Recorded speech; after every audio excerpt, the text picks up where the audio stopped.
Mister আলু, বর্তমানে দাম আমার আঙ্গুল ফুলা কলা গাছ। তাই সংবিধান অনুযায়ী আমি এখন এই কাঁচা বাজারের নতুন রাজা।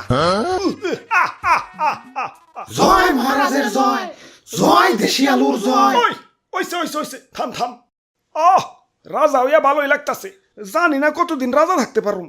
বাজারের যে অবস্থা, কখন যে কার দাম বাইরা হুট করে রাজা হয়ে যায় কখন যায় না। তাই যতদিন রাজা আছি রাজত্ব উপভোগ করতে হইব। মন্ত্রী, জি হুজুর। আমার পাউডা মেজমেজ করতেছে, আহো একটু পাউডার টিপে দাও। হুজুর ভুলে যাইন না, কয়দিন আগে কিন্তু আমিও রাজা ছিলাম, এখন আমার দাম কমে গেছে তাই মন্ত্রী হইছি। তাই সাবেক রাজারে সম্মান দিয়া কথা কইবেন। ওরে বাবা, আসসালামু আলাইকুম।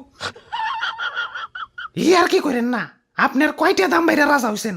আসছিলেন তো 20 টাকা কেজি, হুট করে 400 টাকা কেজি হইয়ে রাজা হইছেন। আর আমি কেমনে রাজা হইছিলাম জানেন? আমার কেজি তো 1200 টাকা পর্যন্ত উঠে গেছিল। ওই তুই মুখে মুখে তর্ক করস, তোর বোটা কিন্তু টান দিয়া ছিড়া ফেলামু। ওই তোর বোটার কোনো প্রয়োজনীয়তা আছে? তুই এটা নিয়ে ঘুরস কে? হ্যাঁ, কেউ যদি 1.5 কেজি মরিচ কিনে 1 কেজি তো তোর বোটাই পায়। আমার রাজ্যের নিরীহ মানুষে তুই ঠকাস। ওই ওরে আমার রাজ্যের বাইরে ফেলে দেয়। যত বড় সাইজ না তত বড় কথা।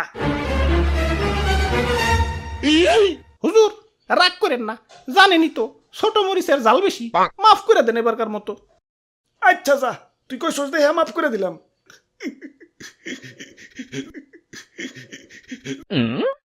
ওই আমার অনেক অনেক ক্ষোভ আছে। আমার দাম যখন স্বাভাবিক আসিল, মানুষ আমার দাম দেয় নাই। যাতা তরকারির সাথে আমার রানছে। ডিম রানবো, আলু দাও। সিম রানবো, আলু দাও। ঘরে তরকারি নাই, আলু ভর্তা বানাও। একটু ইজ্জত আসিল না।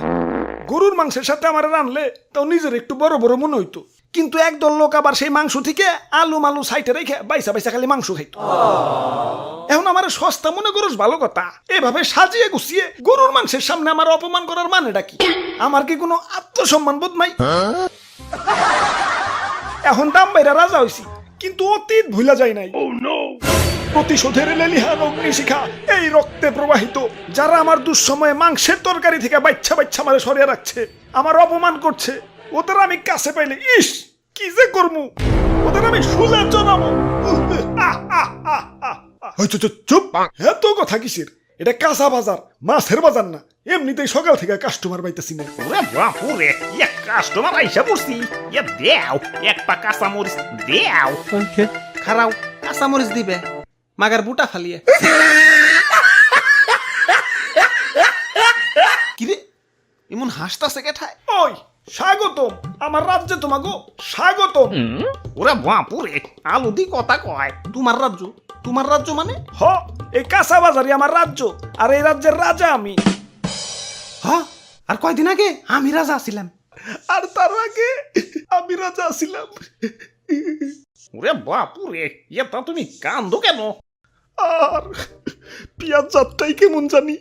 কাটাকুটির সময় কেউ আর হাসি মুখে কাটতে পারে না। কাজের বেটি থেকে জমিদারের বেটি সবাই আমার চোখের পানি ফেলতে ফেলতে কাটে। আমি আমার মায়া মানুষের কান্না সহ্য করতে পারি না। আহারে কি কষ্ট। আচ্ছা বুঝলাম, তুমিও রাজা ছিলে, তুমিও রাজা ছিলে। বেগুন তোমার কি অবস্থা? আমি তো সব সময় রাজা, বুঝলে বুঝপাতা, না বুঝলে তেজপাতা। আচ্ছা যাই হোক, আমাকে 2 কেজি আলু দাও। আলুর দাম কিন্তু বাইরে গেছে। 1 কেজি চাচা 400 টাকা। 1 কেজি 400, তাহলে 2 কেজি। ওরে বাপুরে, আলু নেওয়া যাইব না। আলুর পরিবর্তে অন্য কিছু নেও। আলুর পরিবর্তে কি নেওয়া যায়? দাদু, আজকে একজনের বহুত মিস করবার লাগছি। মাংসের পরিবর্তে এখন কাঁঠাল, মিষ্টি কুমড়া দিয়েও বেগুনি বানানো যায়। পেঁয়াজ ছাড়াও কিন্তু রান্না হয়। কোনো কিছুর দাম বাড়লে আপা ঠিক কোনো না কোনো অল্টারনেটিভ কিছু খুঁজে দিত। তোমরা আপারে তো থাকতে দিলা না। এখন খাও, বাদ দইয়া দামি জিনিসে খাও, স্বার্থপর বাঙালি। ইয়া তাইলে আর কি, দেও আমাকে 150 গ্রাম আলু দেও। হ হ দাও, বড় বড়টা পয়সা দিও। আরে তোমার দাঁতে কি হইছে? দাঁত খুঁচাইতাছো কে? আর কইও না, সকালে আলু দিয়ে মাংস রানছে তো, তাই দাঁতে মাংস এখনো বাইজা রয়েছে। ওই দাঁতে কি খালি মাংসই বাচ্ছে, আলু বাজে নাই? আমি তো আলু খাই নাই, খালি মাংস খাইছি। বাইসা বাইসা আলু গিলা সাইডে রাখছি। আমি তো আলু খাই নাই, খালি মাংস খাইছি। বাইসা বাইসা আলু গিলা সাইডে রাখছি। প্রতিশোধ।